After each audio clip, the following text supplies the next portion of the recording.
em Romanos capítulo 1, 26 e 27. Por causa disso os entregou Deus a paixões infames, porque até as mulheres mudaram o modo natural de suas relações íntimas por outro contrário à natureza. Semelhantemente, os homens também, deixando o contato natural da mulher, se inflamaram mutuamente em sua sensualidade, cometendo torpeza, homens com homens, e recebendo em si mesmos a merecida punição do seu erro. Até aqui a leitura da palavra de Deus. Antes de orar, eu queria fazer uma solicitação aos pais que estão com crianças pequenas, pedindo desculpas porque durante o mês de julho o nosso departamento infantil está em recesso. Eu sei que fica um pouco difícil para quem tem criança pequena, porque às vezes os meninos querem participar do culto também, não é? E nós ficamos felizes vendo os nossos filhos louvando a Deus e cantando e protestando contra o sermão às vezes, né, também. Mas nós pedimos que, se você não tiver condição de controlar ou manter o seu filho quieto, então saia só um pouquinho com ele, para ele acabar de gritar lá fora, e quando ele se acalmar, você pode trazer ele de volta, é muito bem-vindo. Nós não queremos que você perca a parte do culto, nenhuma parte, mas nós precisamos de entender que é preciso um ambiente de tranquilidade e silêncio para que nós possamos nos concentrar em ouvir a palavra de Deus. Vamos orar. Nosso Deus, nós pedimos a Tua orientação para a compreensão da Tua palavra. Nós oramos que o Senhor nos guie nesse tema tão difícil, espinhoso para os nossos dias. Oramos, ó Deus, por aqueles que de uma forma ou de outra estão enfrentando situações em que esse tema está no centro e pedimos que o Senhor os ajude e nos ajude também a sermos fiéis à Tua palavra em todos os sentidos. Em nome de Jesus. Amém. Meus irmãos, os dois versículos que eu li, eles representam parte do argumento do apóstolo Paulo no capítulo 1, em que ele explica por que ele quer pregar o evangelho na Espanha. A razão, diz o apóstolo Paulo, é que todo mundo pagão está condenado. Não há inocentes diante de Deus, nem mesmo aqueles que nunca ouviram o evangelho, nem ouviram falar da lei de Moisés, são inocentes diante de Deus. Porque Deus se revelou a essas pessoas, primeiro pela consciência e segundo pela criação.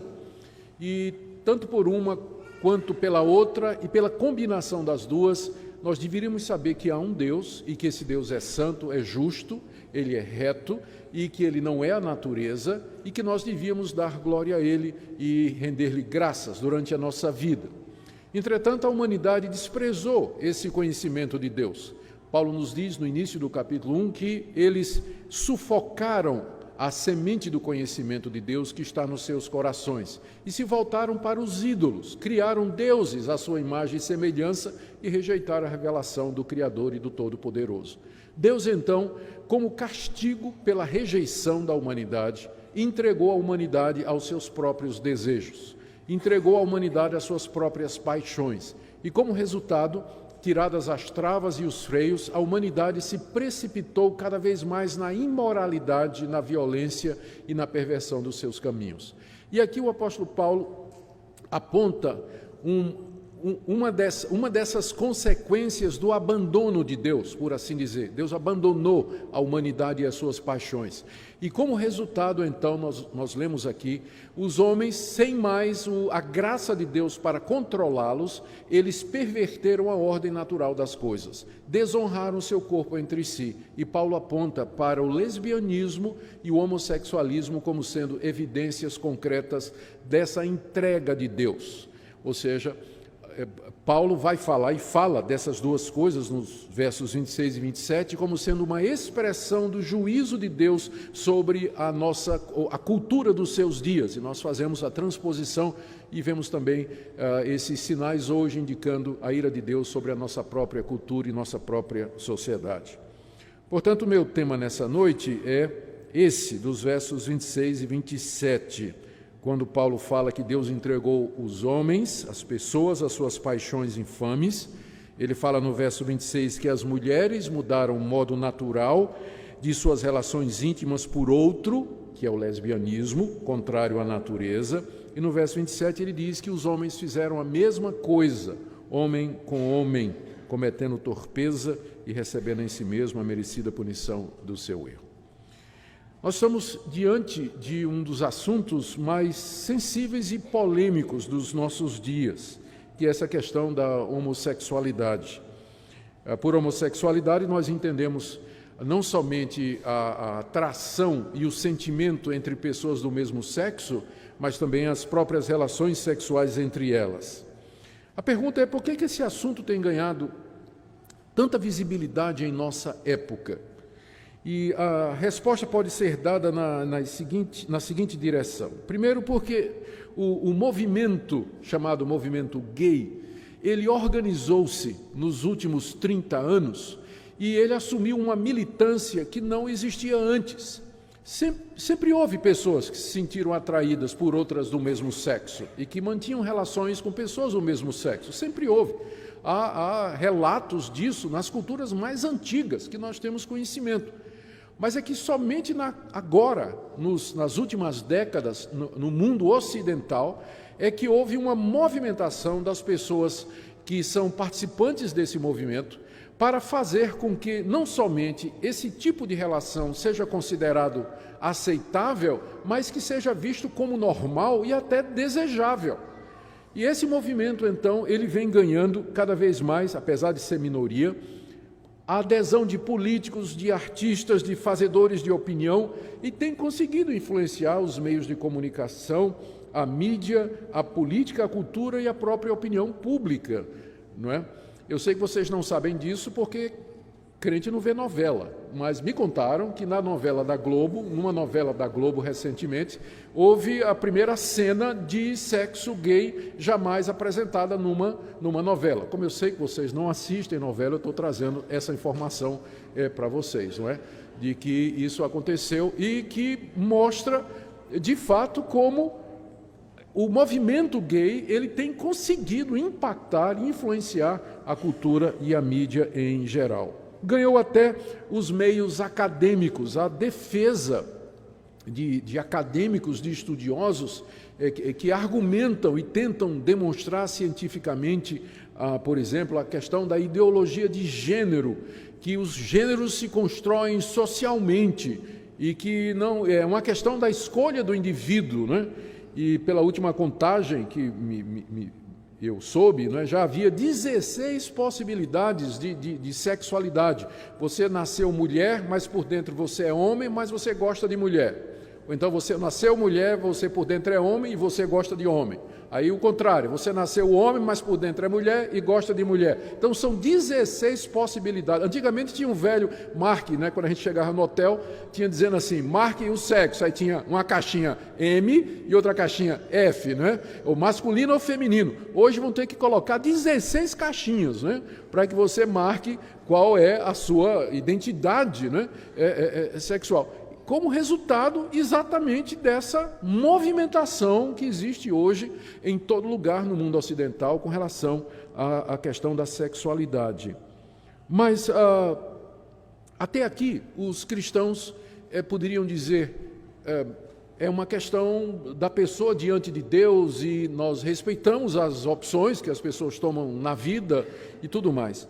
Mas a questão é que esse movimento, o movimento organizado, ele tem feito ataques cada vez mais ousados contra o cristianismo e contra a família e contra os padrões tradicionais das culturas ocidentais que foram influenciadas pelo cristianismo. Para começar, eles conseguiram rotular todo pensamento contrário como sendo discurso de ódio. Então, se você disser, eu não concordo com o homossexualismo, já é rotulado de homofobia.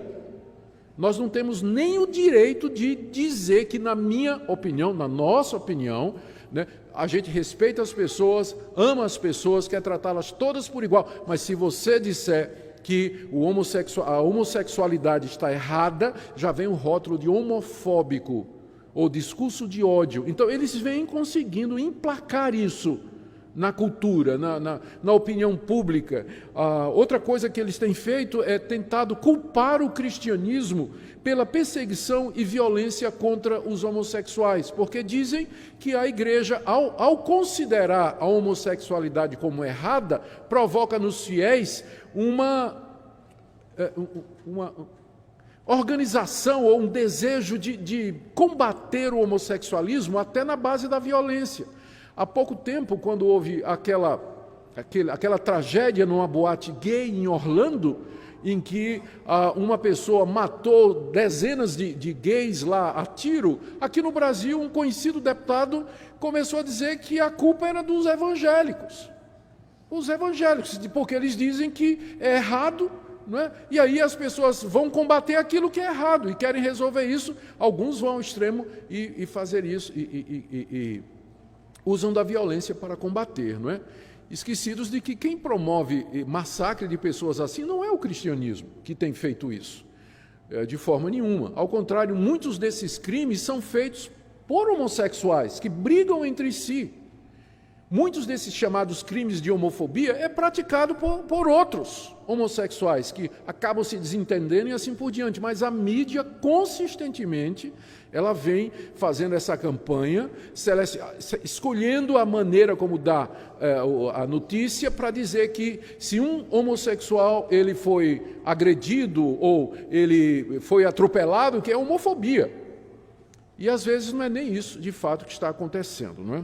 Mas, e agora, e mais recentemente, entre outras tentativas, né, que esse movimento ativista tem feito, vem de criminalizar a opinião. Ou seja, eles vêm tentando emplacar no Brasil algum tipo de lei que proíba as igrejas a pregar ou dizer o que elas acreditam com relação a isso. O último projeto de lei, que até agora não passou, primeiro tinha um projeto que proibia completamente.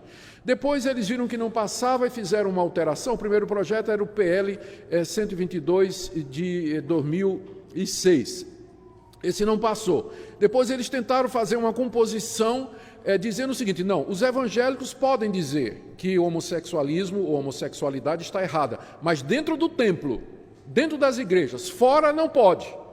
Então, por exemplo, esse sermão que eu estou pregando aqui não poderia estar sendo transmitido pela internet para o mundo todo, como está sendo agora, se aquela lei passasse. Não é? Porque dizia que se for falar desse assunto é só dentro do templo. E é claro que a dificuldade que eles estão encontrando para passar é que a Constituição brasileira assegura liberdade de crença, liberdade de consciência e liberdade religiosa. Então está na nossa Constituição, são direitos civis fundamentais, mas há essa tentativa constante, organizada e persistente de criminalizar a opinião a respeito desse assunto. Os cristãos, eu acredito, eles respeitam a decisão de cada pessoa. A gente sabe que cada um dará contas de si mesmo a Deus. Se uma pessoa quiser seguir esse caminho, é uma decisão que ela vai tomar e nós vamos respeitar essa opinião, a posição. Mas eu tenho o direito de dizer que eu considero aquela atitude como qualquer outra, ou como qualquer outra coisa da vida. Eu posso dizer que eu não concordo, que eu acho errado, que esse tipo de comportamento ou de atitude, ela vai contrário àquilo que eu acredito. Chama-se liberdade de expressão, que o movimento vem tentando tirar, rotulando a nossa opinião sobre isso de discurso do ódio. Então, por conta disso, esse assunto tem ganhado uma dimensão muito grande na mídia e até no meio evangélico também. E quando a gente vai tratar desse assunto, a gente tem que tratar com muito cuidado, não é? E também procurando ser justo para não exagerar ou deturpar as posições ou as opiniões das pessoas a respeito disso. Infelizmente, um número grande de igrejas evangélicas ao redor do mundo se renderam à pressão desse movimento. Nos Estados Unidos, a igreja mãe da Igreja Presbiteriana do Brasil, que é a PCUSA, Presbyterian Church of America, of United States, eles já de algum tempo atrás, eles cederam à pressão e eles passaram a considerar a prática homossexual como sendo normal e uma opção de cada um. Passou a aceitar como normal. O passo seguinte foi aceitar o casamento gay. E o passo seguinte é que agora tem pastores e pastoras gay também. não é? Lá na Igreja Presbiteriana dos Estados Unidos, que foi a igreja de onde veio a nossa. Apenas para deixar muito claro, porque de vez em quando o pessoal fica pegando no meu pé, não é? E no pé de vocês também. A Igreja Presbiteriana nos Estados Unidos, a Igreja Presbiteriana aceita esse tipo de coisa. Você tem que dizer, não é a mesma coisa da Igreja Presbiteriana do Brasil. Nós rompemos com essa igreja em 1950. Ou seja, faz mais de 50 anos que nós não temos relacionamento nenhum com essa igreja.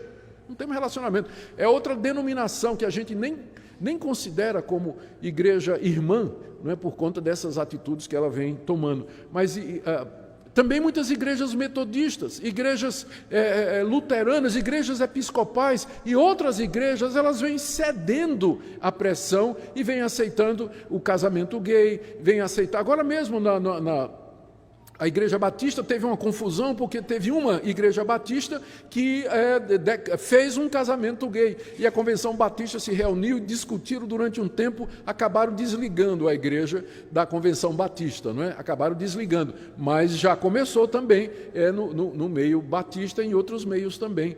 E, infelizmente, a pressão é muito grande. Surge a chamada teologia inclusiva, que é uma tentativa de teólogos do movimento de explicar que a Bíblia não proíbe a homoafetividade e que nós estamos muito enganados quando a gente lê passagem como essa que nós estamos aqui, que nós temos diante de nós, e que Deus é amor. Será que Deus vai me rejeitar só porque eu gosto de uma pessoa que tem o mesmo sexo que eu tenho? Não é? Deus vai me rejeitar por conta disso? Será que não existe coisa mais séria com a qual Deus deveria estar ocupado, em vez de ficar me marcando só porque eu nasci assim, que eu sinto essa atração por pessoas do mesmo sexo? Então, esses teólogos, eles tentam justificar à luz da Bíblia, né? E chega a extremo de dizer que Davi e Jonatas, né, tinham aquela relação homoafetiva, porque numa certa passagem Davi diz assim, Jonatas, o teu amor é melhor do que o amor de mulheres. Ao pessoal, olha aí. Um dos estragos do movimento gay é que acabou com a amizade entre pessoas do mesmo sexo. Eu me lembro da época em que as meninas andavam na rua, de braço dado, e ninguém levantava suspeita, era muito normal. Os rapazes estarem juntos, saírem juntos, sentarem juntos, bater papo, se abraçar, beijar no rosto e tudo mais, ninguém dizia nada. Hoje em dia, você andou muito junto, perto do seu colega, o pessoal já olha assim. Então, o movimento conseguiu acabar com essa coisa bonita, que é a amizade entre pessoas do mesmo sexo, que era a amizade que Davi tinha por Jonatas. Chega ao ponto de dizer que Jesus e João tinham também essa relação. Porque na noite em que foi traído, diz lá que Jesus foi traído, João encostou a cabeça no ombro de Jesus e perguntou, quem é o traidor? Está vendo? Eles dizem. Mas houve uma época em que um rapaz podia encostar a cabeça no ombro de outro e era perfeitamente normal. É que os nossos olhos foram mudados por causa da pressão do ativismo gay. Nós passamos a ver maldade onde ela não havia e passamos a enxergar determinadas coisas onde elas nunca estiveram antes. Nunca estiveram antes. Infelizmente, então, isso vem acontecendo. Bom, o que está em jogo realmente para os cristãos que creem na Bíblia como a palavra de Deus é essa questão. Como é que então nós devemos encarar a questão da homossexualidade? E meu objetivo nessa noite é expor o que o apóstolo Paulo escreveu sobre este assunto aqui nessa passagem. O verso 26 e 27 do capítulo 1 da carta aos Romanos tratam exatamente desse assunto. Antes de começar a exposição do texto, deixe-me limpar o terreno e esclarecer aqui alguns pontos sobre o que o Paulo está dizendo e, na verdade, o que é que ele não está dizendo. Acho que eu vou começar com o que Paulo não está dizendo, ou o que é que ele não está proibindo aqui, ou vou tentar dizer como é que algumas pessoas acham que esse trecho deveria ser lido. Em primeiro lugar, a posição mais contundente contra essa passagem é daqueles que dizem que Paulo aqui, ele está simplesmente refletindo o pensamento da época dele, em que os gays eram vistos com preconceito e que os homossexuais eram perseguidos, queimados e apedrejados. Então Paulo aqui Ele era inspirado por Deus, mas ele era humano também. Então, ele está pensando como um homem da sua época. Portanto, isso aqui não vale para nós hoje, porque reflete o pensamento de 2000 anos atrás, quando ninguém sabia direito essa questão da homossexualidade, que é uma coisa que é genética, que, enfim, é inevitável, a pessoa já nasce desse jeito. Paulo não tinha como saber naquela época. Então, ele, como todo mundo, achava que a homossexualidade era uma coisa errada. Logo, essa passagem não vale para nós hoje. É o que muita gente diz. Mas a verdade é outra. A verdade é que, na época de Paulo, o pensamento era diferente. Embora Paulo tenha nascido judeu, ele nasceu numa cidade grega de Tarso, na Cilícia, e era cidadão romano. E a homossexualidade era bastante comum no mundo greco-romano em que Paulo viveu. Aristófanes, um famoso dramaturgo grego que viveu alguns anos antes de Cristo, ele disse numa certa ocasião que a homossexualidade era tão comum na cidade de Atenas que ele estava certo de que a maioria de sua audiência era de homossexuais. Os livros de história nos dizem que dos 15 primeiros imperadores, 14 eram homossexuais. Nero era casado com um homem. Então era extremamente, quando não tolerado, era encorajado. A pederastia, que é o envolvimento de homens com meninos, era vista como sendo uma maneira do menino galgar a maturidade. Era considerado normal isso aí. Então, Paulo não está refletindo o espírito da época, ele está indo ao contrário do espírito da época dele. Ele não está condicionado pela cultura, ele está indo contra a cultura dos seus dias. Os judeus que eram contra esse pensamento eram uma minoria. O Israel e os judeus que lá estavam representavam uma porção ínfima do vasto Império Romano, civilização gigantesca de alcance mundial. Os judeus não tinham influência nenhuma. O pensamento dominante era que aquilo era visto como uma coisa comum. A bem da verdade se diga que tinha alguns filósofos e alguns poetas que questionavam a prática homossexual, mas no geral era aceito no mundo de Paulo.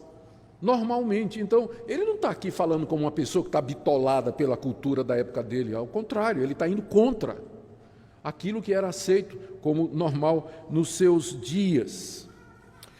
Também outra coisa, algumas outras pessoas dizem, não, tudo bem, Paulo aqui está falando realmente contra o homossexualismo, mas ele está aqui se opondo somente ao homossexualismo religioso. Deixa eu explicar. No Antigo Testamento, tem 4 passagens onde se fala a respeito dos prostitutos cultuais. O que eram os prostitutos cultuais? Eram homossexuais que eram sacerdotes, ministros das religiões pagãs. E eles ministravam nos altares, ofereciam os sacrifícios e eles se deitavam com os homens, como parte da cerimônia religiosa. Eles eram, então, prostitutos cultuais, eram homens, eram homossexuais que eram religiosos e praticavam homossexualidade no contexto religioso. Então as pessoas dizem, olha, Paulo está proibindo aqui a idolatria. Ele está proibindo aqui o culto aos deuses pagãos. Mas eu fico olhando no texto e procurando onde está isso, eu não encontro. Onde é que está aqui que Paulo está proibindo a idolatria? Nessa passagem aqui. Ele está falando das relações homossexuais em geral. Não está destacando que, não, eu sou contra a homossexualidade que faz parte, que leva à adoração de deuses estranhos ou você se envolver no culto pagão. Onde é que está isso aqui no texto? Paulo não está falando disso. Ele está falando da homossexualidade em termos mais amplos possíveis, que engloba tudo. Outros dizem assim, não, isso aqui, o apóstolo Paulo está apenas criticando a pederastia ou a pedofilia, que era muito comum nos seus dias. Tá bem, até poderia ser se tivesse só o verso 27, mas e o verso 25 que diz de mulher com mulher? Isso não é pederastia. Então, Paulo não está falando de pederastia, pedofilia, ele está falando de, independente da idade, de relações homossexuais, independente da idade, e tanto de mulher, como de homem como homem. Mais uma vez, é uma tentativa de tirar a força dessa passagem. Outros ainda dizem aqui, Não, aqui o apóstolo Paulo, ele está proibindo somente os relacionamentos homossexuais quando eles são abusivos e violentos, porque se há fidelidade e amor entre o casal gay, então não tem nada errado nisso, porque o que vale é o amor, é o mais importante, que haja fidelidade. Paulo está apenas condenando essas relações violentas. Mas eu olho mais uma vez para o texto e pergunto, onde é que está isso no texto? Paulo não está destacando nenhum tipo específico de relação homoafetiva, ele está falando dela em geral, e, portanto, está incluindo todas. Todas, não está destacando uma em particular. E, finalmente, o que nós temos que dizer aqui é que essa passagem se lida no seu contexto e no seu modo natural, na forma simples como ela está. O apóstolo Paulo está falando de relações homossexuais entre mulheres e homens em geral, e, portanto, está incluindo todo tipo de relação homoafetiva. Não está destacando uma em particular, mas está falando de todas. Portanto, a passagem tem uma aplicação global, geral, universal e vale para os nossos dias perfeitamente. Perfeitamente. E é assim que nós vamos tratar a passagem. Então, perguntemos, como é que Paulo considera as relações homossexuais aqui? Primeiro, não há dúvida nenhuma que Paulo considera como sendo uma prática antinatural e, portanto, errada, portanto, pecaminosa. Veja como ele se refere a essa prática. Primeiro, no verso 24, ele diz: por isso Deus entregou tais homens à imundícia pelas concupiscências de seu próprio coração, para desonrarem o seu corpo entre si. Ele está se referindo exatamente ao lesbianismo e ao homossexualismo. Paulo diz que isso é uma desonra para o corpo. O verbo desonrar, que ele usa aqui no verso 24, significa tratar alguém ou alguma coisa de maneira indigna, de forma imerecida ou imprópria. E no caso a referência é ao meu corpo. Deus nos deu um corpo e Deus criou esse corpo com uma finalidade e com um propósito, que é o relacionamento heterossexual monogâmico dentro do casamento. Então, o que for fora disso, desonra o corpo. Ele não foi feito para isso. Você está dando a ele um tratamento indigno. Está dando a ele um tratamento desonroso. Segunda coisa, Paulo se refere à prática homossexual, no verso 27, como sendo uma inflamação na sensualidade. Veja o verso 27. Semelhantemente, os homens também, deixando o contato natural da mulher, se inflamaram mutuamente em sua sensualidade, homens com homens. Paulo chama, então, essa atração de homem com homem e a consequente relação entre eles como sendo uma inflamação.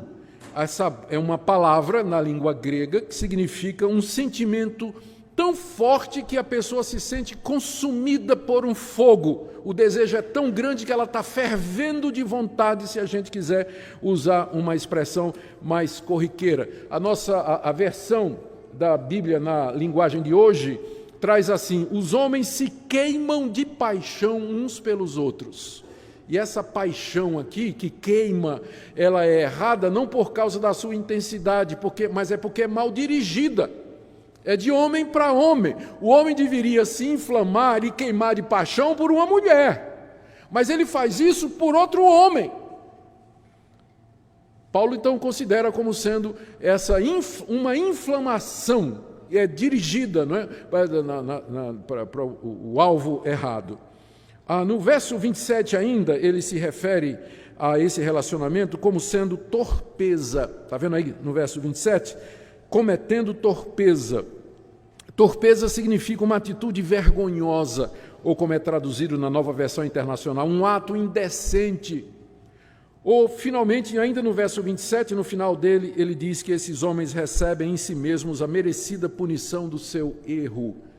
Então, é evidente, é claro que não há dúvida nenhuma, se você for tomar a Bíblia como ela está e como ela nos diz, não há o menor questionamento. A prática homossexual é vista como sendo errada.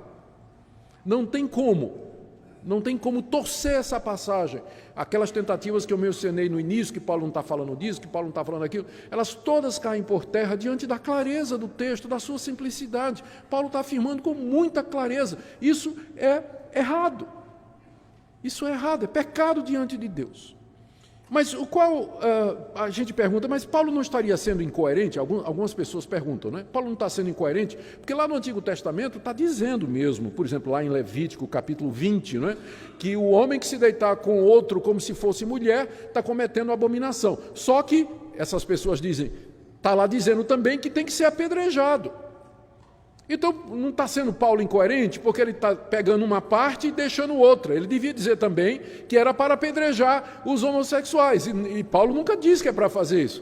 Mas é de uma capciosidade impressionante esse tipo de argumentação, que ignora a distinção clara que o Novo Testamento faz entre aquilo que é moralmente errado e a aplicação de penalidades que estavam relacionadas com a nação de Israel.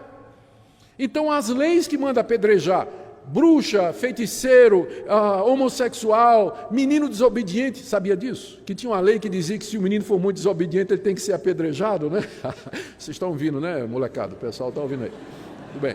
Então, antigamente em Israel, né, a lei civil determinava o tipo de punição. Mas a lei de Israel não passa para a igreja. A igreja não é uma nação.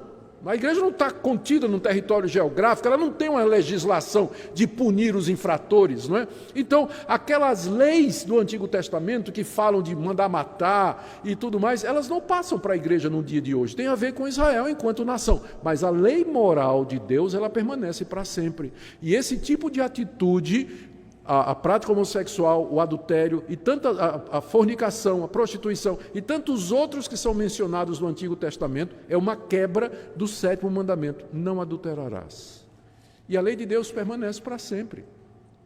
Então, esse pessoal que diz assim, Paulo está sendo incoerente, por que não pega tudo do Antigo Testamento? Ignora de propósito essa distinção clara que nós encontramos na própria Bíblia. O Novo Testamento preserva a lei moral de Deus revelada no Antigo, mas rejeita a lei civil, diz que ela se cumpriu, ela tinha um propósito, não tem nada mais a ver com o povo de Deus. Aí vem a pergunta, por que a homossexualidade está errado? Não é? Por que está errado? E a resposta, quando nós lemos aqui o texto, é que o apóstolo Paulo nos diz que está errado porque é contra a natureza.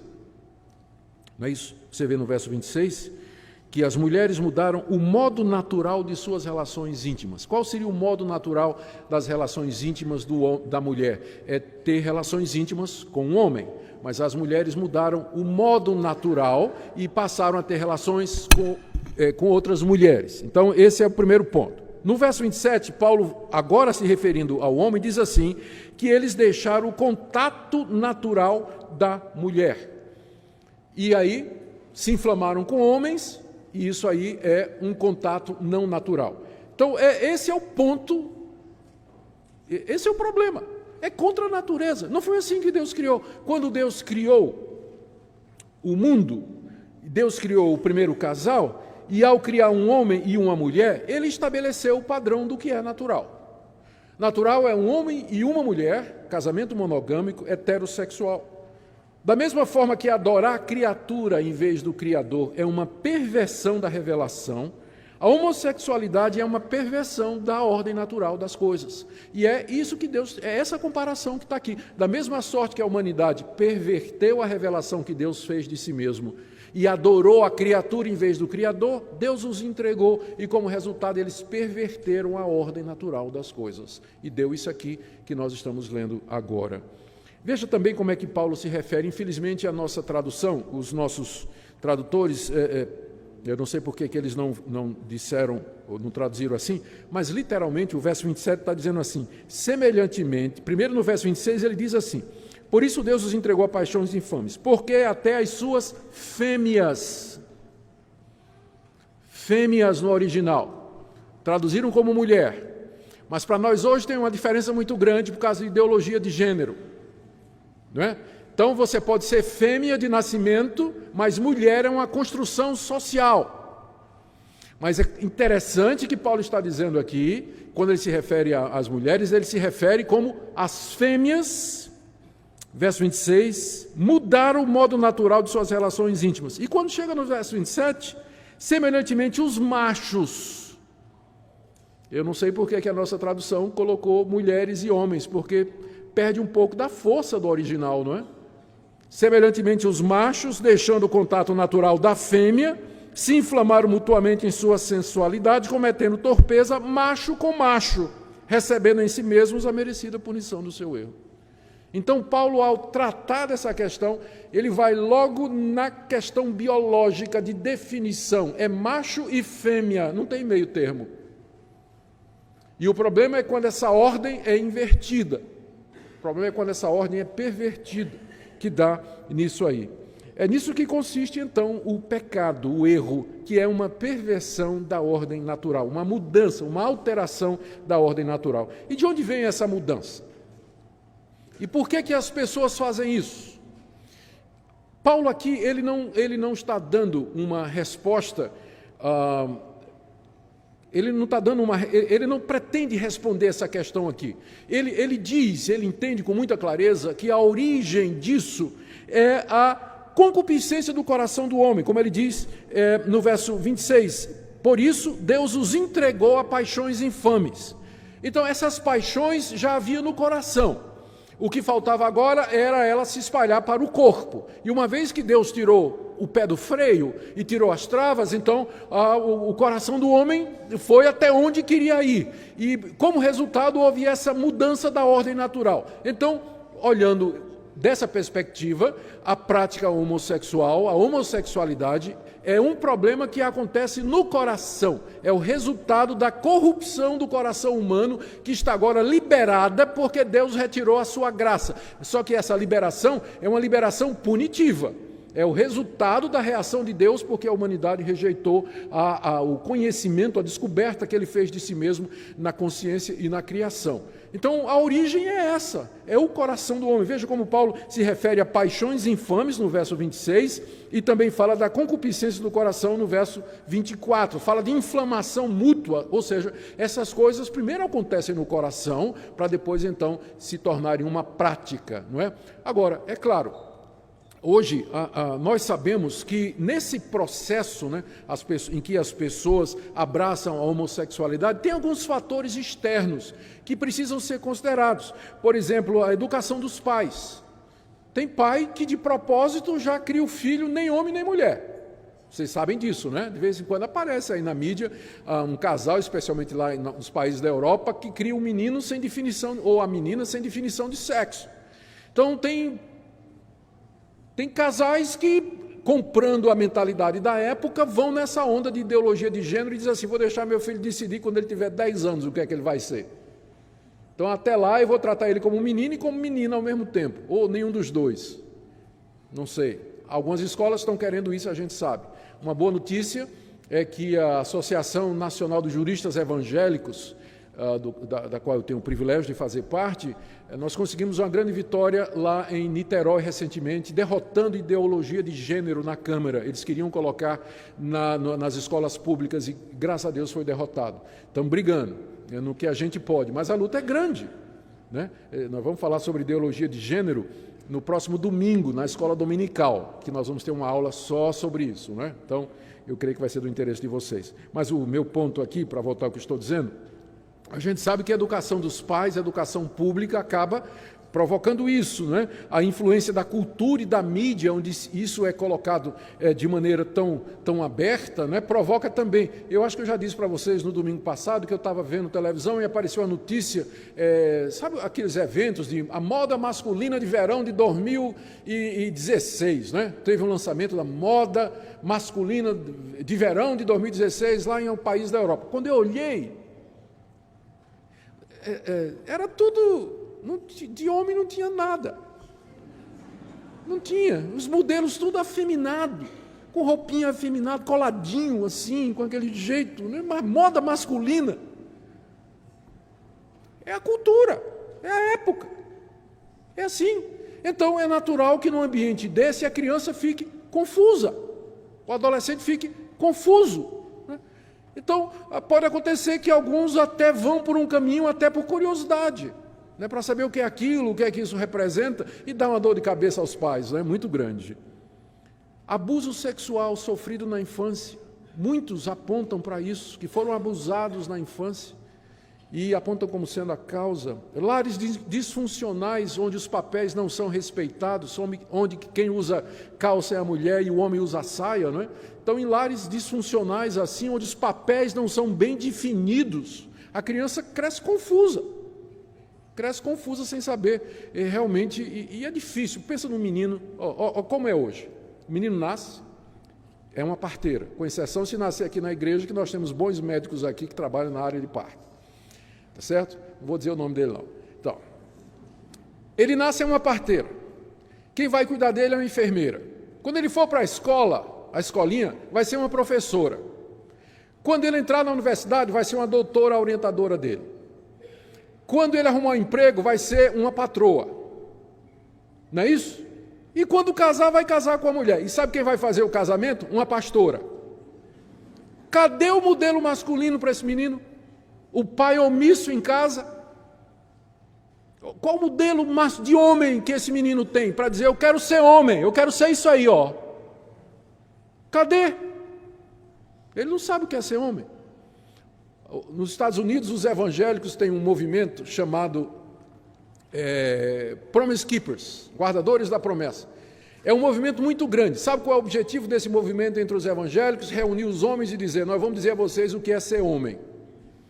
Tem que ensinar os homens o que é ser homem hoje. Porque de um lado você tem o machismo, que deturpa o papel do homem, dizendo que o homem é machão, violento, bate em mulher e tudo mais, que é uma aberração, é pecado, do mesmo jeito. E do outro lado, o homem cresce feito um banana. Não tem masculinidade nenhuma. É feminado. Fica sem modelo. E quando tem esses modelos, às vezes é um modelo ruim na família. E o resultado é isso que nós estamos vendo aí. Então há todos esses fatores externos, né? E mais recentemente, e há algum tempo atrás, isso já está sendo abandonado, começaram a dizer que isso é um problema, né? Que isso é uma tendência que a pessoa nasce com ela. Agora nós temos que decidir, porque eu não sei mais o que é que eles estão pensando. Porque primeiro de um lado você vê gente dizendo, não, o homossexual, ele nasce homossexual. Mas agora estão dizendo que não, que é uma questão de escolha. É uma questão de gênero, ou seja, você nasce de um jeito, mas depois você pode escolher ser outra pessoa. Então a gente não sabe nem o que estão pensando agora. Nasce assim ou não nasce? Porque se nasce, não tem isso de ideologia de gênero. E se ideologia de gênero é verdade, então não é uma coisa de nascimento. Fica essa confusão toda que estão trazendo e discutindo aí, não é? Então, meus queridos, nós não podemos ignorar esses fatores, mas uma coisa também, não tem nada errado nós reconhecermos que tem gente que vai por esse caminho, por criação, foi abuso na infância, influência dos amigos, a moda, nós não estamos negando isso, mas uma coisa que nós queremos que também não seja negado é que esse é um problema que começa aqui. É um problema do coração, é um problema da corrupção do coração humano. O texto é muito claro, a palavra de Deus é muito clara a respeito desse tipo de coisa. E nós precisamos estar atentos e claros com relação a isso. Finalmente, qual o castigo que Paulo menciona aqui para a prática homossexual? Ele menciona no final do verso 27, não é? Homens com homens, recebendo em si mesmos a merecida punição do seu erro. Paulo se refere aqui a uma punição que é recebida ao mesmo tempo das relações. Diz que é merecida e que é neles. Existem várias possibilidades. A própria degradação moral que a pessoa experimenta, e não se iluda, embora o nome seja gay, e a palavra gay significa feliz e alegre em inglês, isso não retrata a vida de muitos deles. Isso não retrata a vida de muitos deles que sofrem e têm problema de depressão, problema de identidade, uma luta muito grande. Então, pode ser uma referência a alguma forma de flagelo, dor espiritual, psicológica ou física, a própria degradação é que a pessoa se submete a fazer uma coisa que não é natural, por mais que ela queira pensar que está fazendo uma coisa natural. Mas há consequências para esse tipo de procedimento. Encerro fazendo a seguinte pergunta: o que é que o texto nos ensina? Eu vou começar com algumas afirmações e terminar com as negações. O texto afirma que sexo e gênero são definidos biologicamente, macho e fêmea, são definidos na criação. A gente é aquilo que a gente nasceu. É claro que a sociedade e o convívio com os pais vai nos ajudar a confirmar isso, a amadurecer e sermos aquilo que já somos por nascimento, verdadeiros homens e verdadeiras mulheres. Esse é o papel da família e o papel da sociedade, desenvolver aquilo com que nós já nascemos. Então, nós não podemos aceitar a ideologia de gênero. Segundo, nós afirmamos que a homossexualidade ela não é genética e, portanto, ela não é irresistível, mas é uma decisão que o indivíduo toma. Terceiro, a vasta aceitação, prática e defesa da homossexualidade em nossos dias mostra o juízo de Deus sobre nossa geração. Quarta afirmação, há perdão e libertação no Evangelho. O apóstolo Paulo, escrevendo aos Coríntios sobre esse mesmo assunto, no capítulo 6, ele afirma ter conhecimento de pessoas que tinham sido assim, mas que foram mudadas. Não sabeis que os injustos não herdarão o reino de Deus? Não vos enganeis, nem impuros, nem idólatras, nem adúlteros, nem efeminados, nem sodomitas, nem ladrões, nem avarentos, nem bêbados, nem maldizentes, nem roubadores herdarão o reino de Deus. Tais fostes alguns de vós. Ou seja, Paulo conhecia gente que tinha sido sodomita, efeminado, praticante da homossexualidade. Paulo conhecia alguns, tais fostes alguns de vós, mas vós vos lavastes, mas vós fostes santificados, fostes justificados em nome do Senhor Jesus Cristo e no Espírito do nosso Deus. A mudança, a perdão, a libertação, a transformação.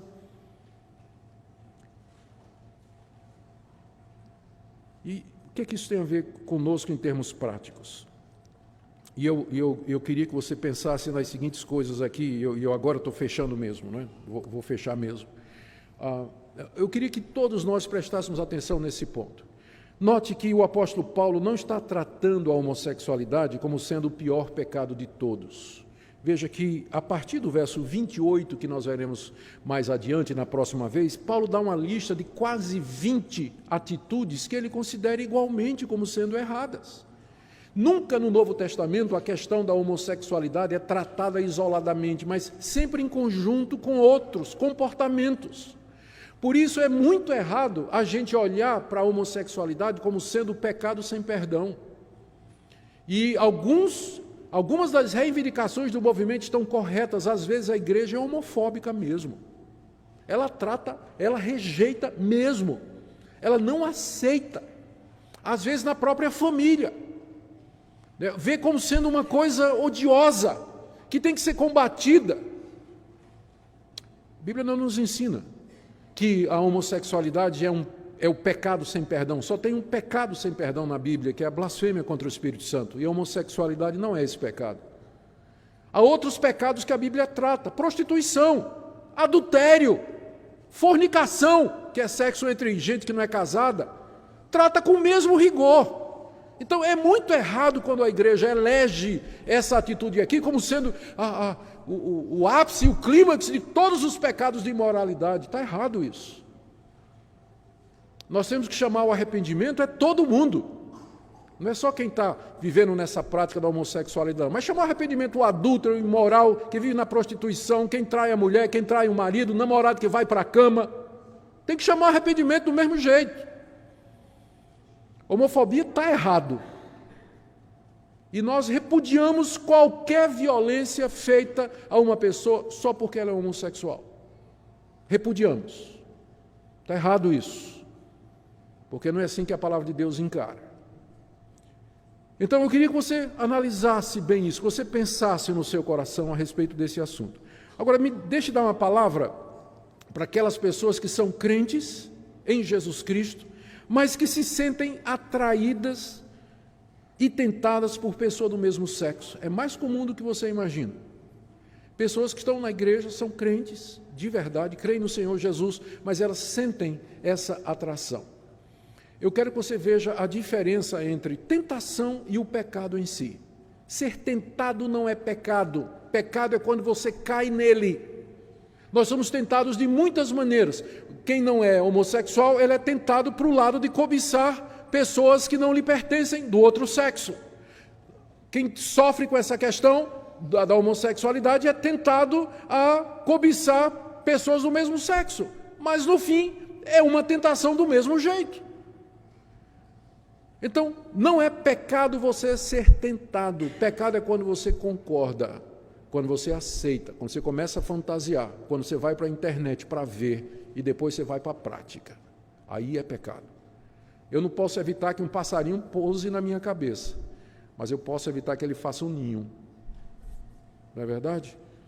Então, pensamentos vêm, tentações vêm, desejos chegam no coração, mas a gente pode dizer não, não e não.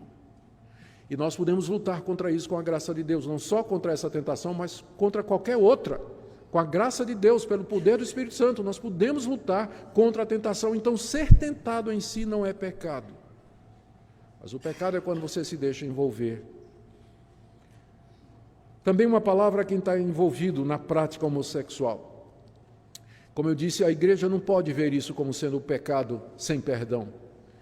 E é necessário que você entenda que o mesmo tratamento que nós lhe daríamos é o mesmo tratamento que nós daríamos a uma pessoa que também está engajada em qualquer outra prática sexual ilícita. E o tratamento é padrão, é o mesmo. Arrependimento, mudança de vida, fé no Senhor Jesus Cristo para perdão de pecados, comunhão com Deus e com o seu povo. É a mesma mensagem, não tem diferença nenhuma. E a última palavra aqui, talvez a mais difícil, aos pais que têm filhos que estão sendo tentados nessa área.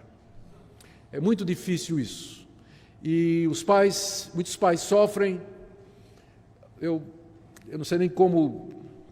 Cada situação é uma situação. Talvez a minha história ajude um pouquinho. Eu fui um menino muito malvado, não desse jeito, né? Mas eu dei muito trabalho à minha família. Dei muito trabalho. Roubava coisa de casa, ia para farra, ficava bêbado, fazia coisas das quais hoje eu tenho vergonha só de falar, não vou falar muito não. Mas eu tinha uma mãe que me amava e orava por mim, e um pai que discordava completamente de mim, mas nunca fechou a porta da casa dele para mim. Nunca fechou. Eu sabia que mesmo depois daquelas noites de farra e tudo mais, eu podia voltar para casa, que eu tinha um lar ali.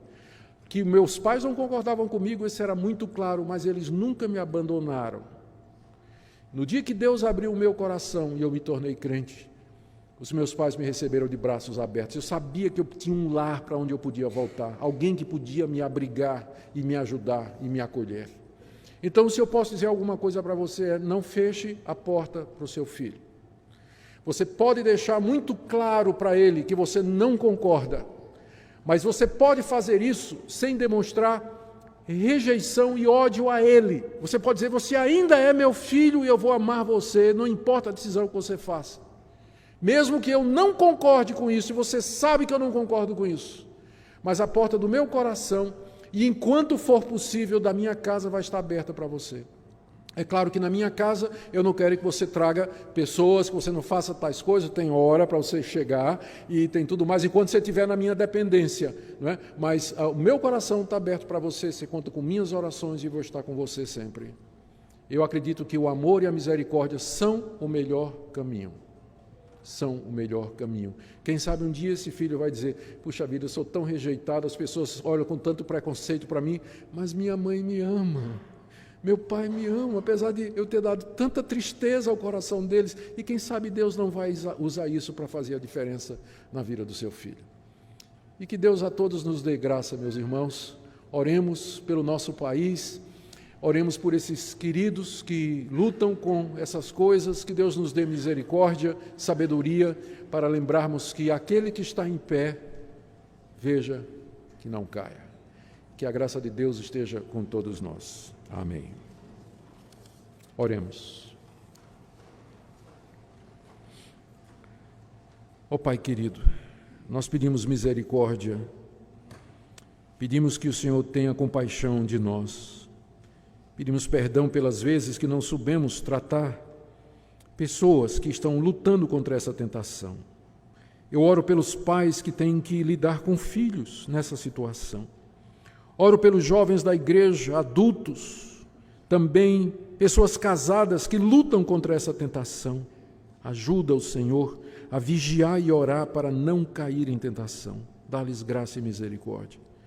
Ajuda, Senhor, o nosso país, tem misericórdia de nós, permita que nós continuemos a ter liberdade de expressão, de religião, de consciência, para que possamos, ó Deus, ser aquilo que o Senhor planejou para nós, uma igreja que é sal e luz do mundo. Graças te damos pela tua misericórdia, em nome de Jesus. Amém.